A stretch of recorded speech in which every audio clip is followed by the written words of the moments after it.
Hey guys, so I'm here to do my November wrap up. If I have time at the end, I will mention a couple of podcasts that I started listening to that I really enjoy. But we'll see. I didn't read that much, so maybe. The first book that I have to talk about is The Fisherman by John Langan. This was the pick for the book club that I'm trying to join in real life that I did not finish in October, the month for which this book was picked. But I did want to finish it. It's a scary book, I guess. It's fine. I gave this 3 out of 5 stars. We're following a man whose wife has passed away. I think she died because of cancer, and then he starts fishing because that's a good way to um, he just feels called to fish. And then one of his coworkers gets in a car accident with his wife, and I think he has at least one child. I forget, but he's the only survivor of the accident, and so he's very depressed. And so this our main character, whose name I definitely don't remember at this point, he invites him to go fishing with him, and so they kind of start this rapport, etc., etc. So this is the first part of the book. The book is separated into 3 different sections, and so they're fishing together, and then the man, the one who lost his family in a car accident, is like, "Oh, I heard of this Dutchman's Creek, whatever." And so they're at a diner when they're talking about this, and the owner or the proprietor or the waiter, someone at the establishment is like, don't go there. It's super dangerous. People drown all the time and die. And then goes into this whole long spiel of why it's called the Dutchman's Creek. I think it's called the Dutchman's Creek. Yeah, Dutchman's Creek. And so that was actually really, really good. So it's, split up into the 3 sections. It's, present day, these 2 men are going to go fishing, and then this ancient story of this crazy thing that happened, and then it goes back to present day and them going fishing and stuff. So I thought that the beginning dragged a little bit. It was kind of slow. But again, that middle section was so good, and it made it worth the read for me. It was super creepy, very atmospheric. I don't know. It was a really good vibe that the author made. But then the ending, I was just like, meh. The ending is fine.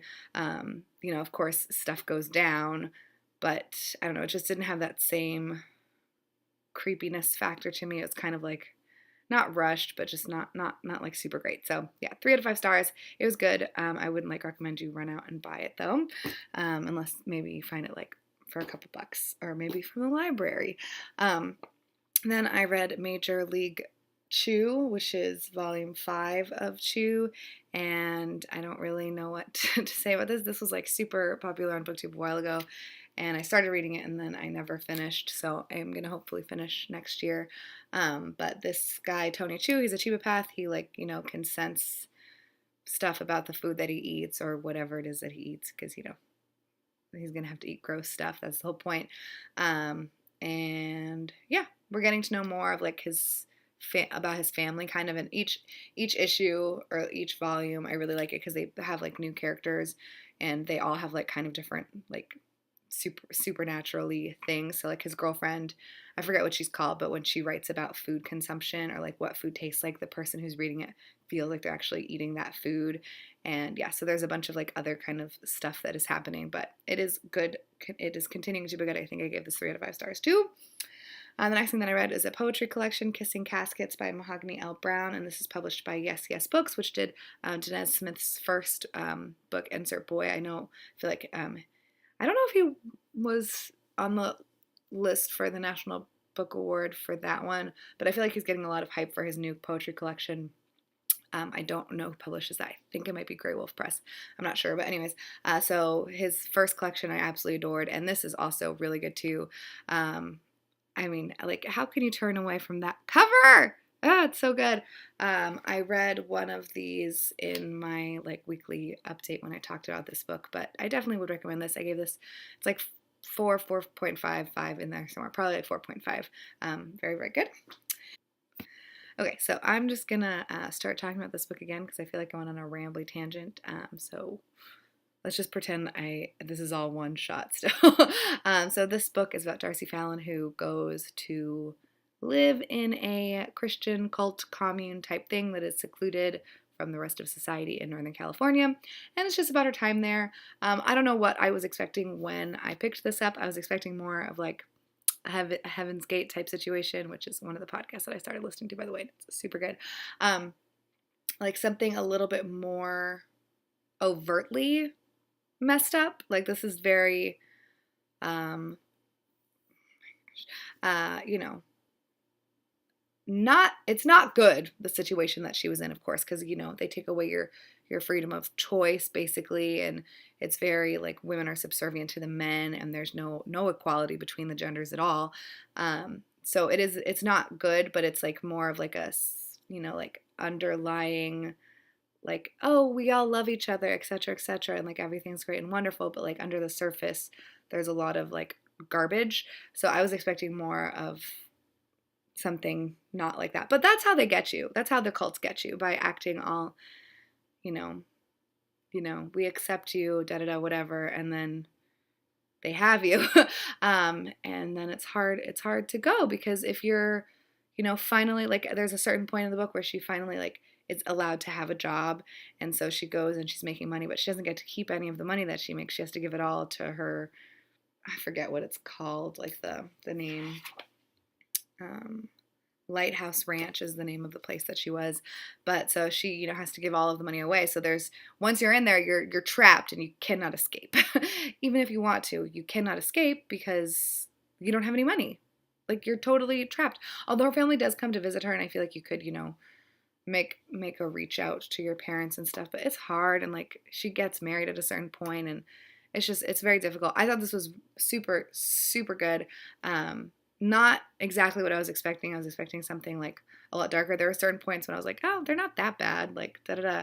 But you know, freedom of choice is like my number one thing, and I feel like as long as you're not hurting anyone, of course. But I feel like we as human beings have autonomy, and we should have the right to exercise our autonomy. So it bothers me when people take away that. Yep. The next thing that I finished was another memoir, and it's Let's Pretend This Never Happened, a mostly true memoir by Jenny Lawson. I'm going to go sell this at Powell's the next chance that I can. I did not love this. I gave this 2.5 stars. I rounded down to 2. I take the stars very literally. 2 is, it was okay. And yeah, I've talked about this, I feel like, so much, but just in case you don't watch my weekly videos, she drove me completely up the wall, but I related to a ton of what she was talking about. I really did. There were a lot of stories that I really enjoyed, but if she was more straightforward, I feel like 2/3, like, or a third of this book could have been cut. Like 2/3 of this book was plenty, but there was so much interjection and like da-da-da, and like just trying to make it funny, which I feel like is just defense mechanisms, and it really annoyed me, and I feel really bad because I wanted to like this book, and I feel like she is one of my compatriots. Like she and I are very, very similar, but the way that she writes just made me want to lose my mind. Yep. And the last thing that I finished was The Wilds by Julia Elliott. I didn't realize that she was the author of the new and improved Romy Futch, which I did not love because I feel like there was so much hype around it, and everyone was talking about how weird and crazy it is, and it's like, it was not that weird. It was pretty normal in my opinion. I think I have a very high threshold for weird, crazy, cuckoo banana stuff. This was a lot weirder and so good. Oh my gosh. All of the stories were fantastic. The only one that I didn't love was the last one, which is The End of the World. They're all so good. Oh gosh. I can't even pick a favorite because they were all just incredible. There's one about like feral dogs, and there's the ones Regeneration at Mukti and Caveman Died, I think, were kind of similar, where it's like people going into like a retreat to like work on themselves, kind of. And so those were both really good.